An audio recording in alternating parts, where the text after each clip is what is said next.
Namhlanje u-Evan Ndlovu uvakashele iliba lendodakazi yakhe ngosuku bekumele ngabe ihlanganisa iminyaka eyisithupha ngalo.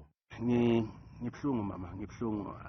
Ngikhale ngaze ngaphelelwa inyembezi mangivuka namhlanje ekseni ngoba namhlanje kumele ngabe usuku engijabule kulo njengeminyaka edlulile emuva, kodwa ngithole ngingekho happy, ngibhlungu kakhulu ngoba ngizocelebrate ibirthday yomntwana wami emathuneni. Udaba lokubulawa kukaBokhabo lusesemqondweni yabantu abaningi. Uyise owayenomunyu ngaphakathi enkantolo wacela kubuyiswe izicubu zomzimba wendodakazi yakhe.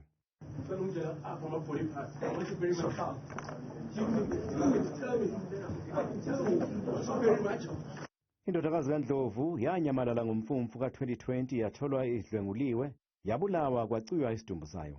UNtokozo Zikhali waboshwa mayelana nalobugebengu, kepha inkantolo yathola ukuthi-ke babungekho ubufakazi obenele obumnyamanisana lesenzo esinonya.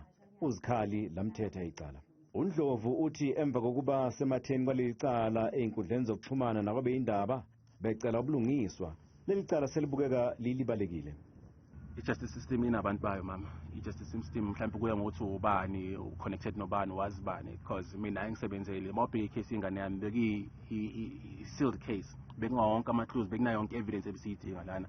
We can't believe ukuthi namhlanje sihamba kanjena akunamuntu oboshiwe, sitshelwa ukuthi umuntu oboshiwe ubanjiwe lapha yena akuyena oyenze lento leyo. Mangabe nine-confidence ukuthi akuyena oyenze lento leyo, sinike labo kuyibona phela.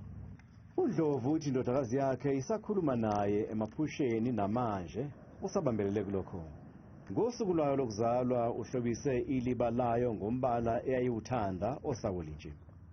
uNdlovu uthi angeke adikibale ekulweleni indodakazi yakhe, uthi ukwazi ukuthi angeke ayibone indodakazi yakhe iya esikoleni, idlala futhi ikhula kumkhathaza kakhulu.